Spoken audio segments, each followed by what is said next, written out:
dog. I don't know a player that has come in with more hype than Kyle Pitts. Kyle Pitts, they already fitting him for a gold jacket. Facts. Like, you already fitting this man as the most heralded tight end we have ever seen, the most talented tight end we've ever seen. He has more hype than Trevor Lawrence. And I'm like, Kyle Pitts is a dog. 12 touchdowns in 8 games last year. A freakazoid talent-wise. But that kind of hype, the bar is entirely too high. It's nearly impossible to live up to.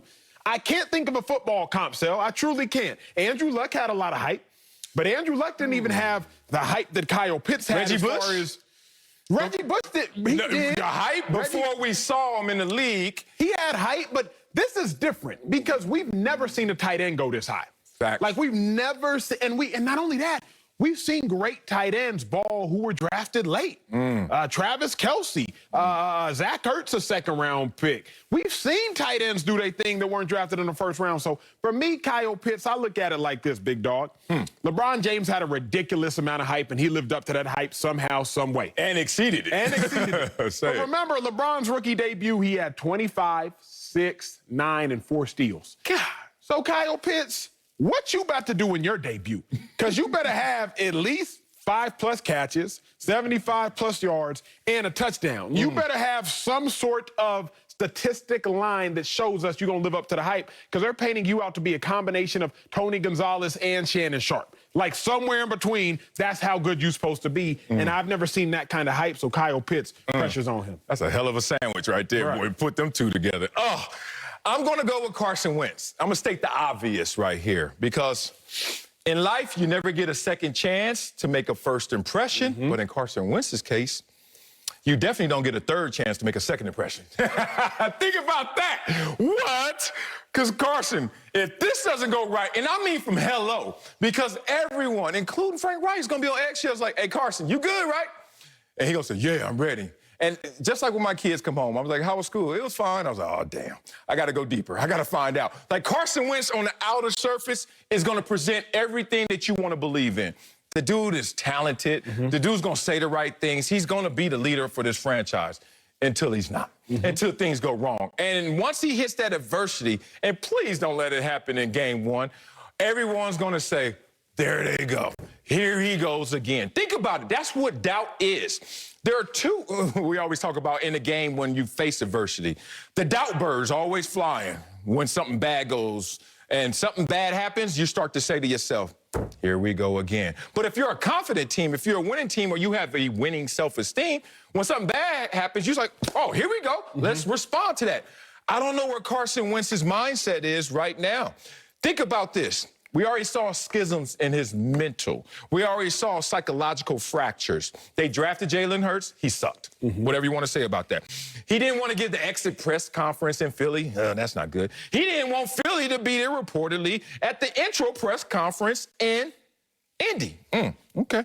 Leadership schisms all the time in the locker room, and it had his name on it and attached too many times. All I'm saying is, me, along with a million other people, will be on Carson Wentz's head if he doesn't start fast. We're going to be on your head, partner, like Bishop and Juice. Got to bring in Fox NFL analyst Bucky Brooks. So, Bucky, which player in a new place is under the most pressure? Sam Darnold.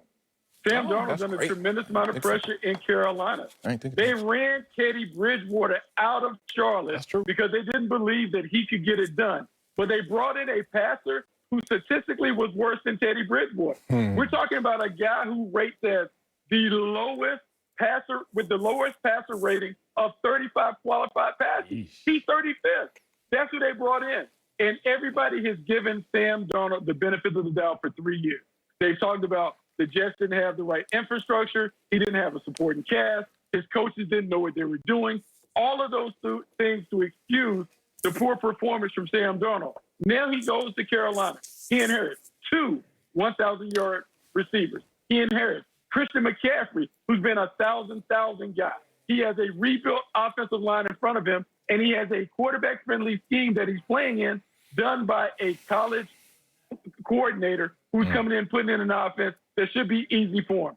If Sam Darnold can't get it done now, he'll never get it done. And the fact that they already picked up his 5th-year option before he's taken a snap for the Carolina Panthers, they are saying they want him to be the future franchise quarterback. If he cannot get it done with everything lined up for him to knock it right down the fairway, Sam Darnold will never be a starting quarterback in this league again. Woo. Bucky, I like that. And I'm going to keep it in the quarterback room because Matthew Stafford, Marcellus brought him up yesterday, and I said, Sal, I got to dive in deeper on that point. Let's go. The Rams are the fourth winningest team in the NFL since Sean McVay took over, only behind the Ravens, only behind the Chiefs, only behind Sean Payton and the Saints. Fourth winningest team since McVay took over. The reason that they are not the winningest team, let Sean McVay tell it, is because they didn't have a quarterback that was capable. So what does Sean McVay do? Hey, Jared Goff, I know you took us to a Super Bowl in your third season in the NFL, but you got to go. I don't care where you go, but you got to get the heck up out of here. Stafford, what's good? Even though Matthew Stafford, you're 0-3 in the playoffs. Now, Matthew Stafford, we've all attributed his lack of wins, his lack of playoff wins to the fact that, well, he never really had a running game. Well, he never really had a competent head coach. But what if it was just Matthew Stafford as the problem? Now, I'm not going to say he was the biggest problem, but what if Matthew Stafford was one of the limiting reactants? I do know this. Stafford, you are in a battle against history, and that is what will dictate the pressure.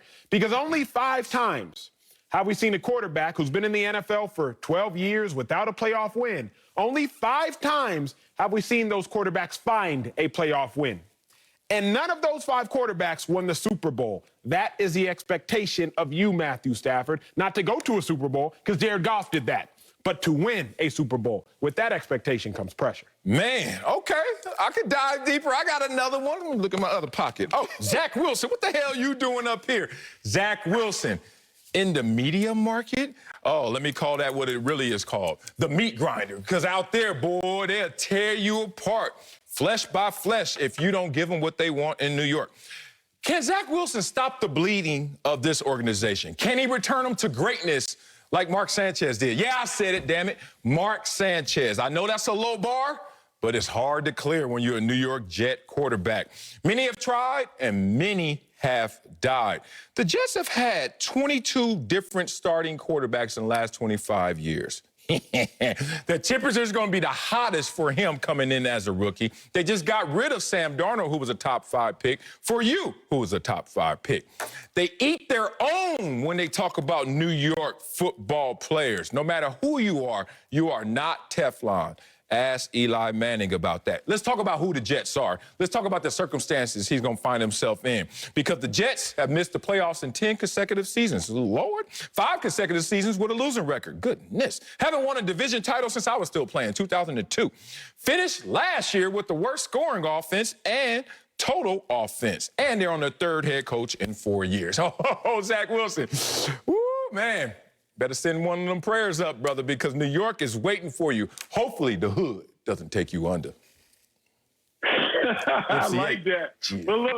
Well, look, man, I like that. FCA is one of my favorites, but another one of my favorites is Post Malone. And I don't know if you had a chance to catch Twitterverse, but Post Malone helped the Dallas Cowboys break the schedule because my MVP, Dak Prescott, and my Super Bowl team, the Dallas Cowboys, they need Micah Parsons to step up because I've said the defense is the only thing keeping this team from putting their name on the trophy. And so when you draft Micah Parsons in the 1st round, you're drafting him to be the difference maker. They drafted him basically to be the Bobby Wagner of their defense. And so with that comes tremendous expectations and tremendous pressure. This is a guy that opted out for COVID reasons last year. But the last time we saw him, he had over 100 tackles. He had 14.5 tackles for loss, 5 sacks, playing from a linebacker position.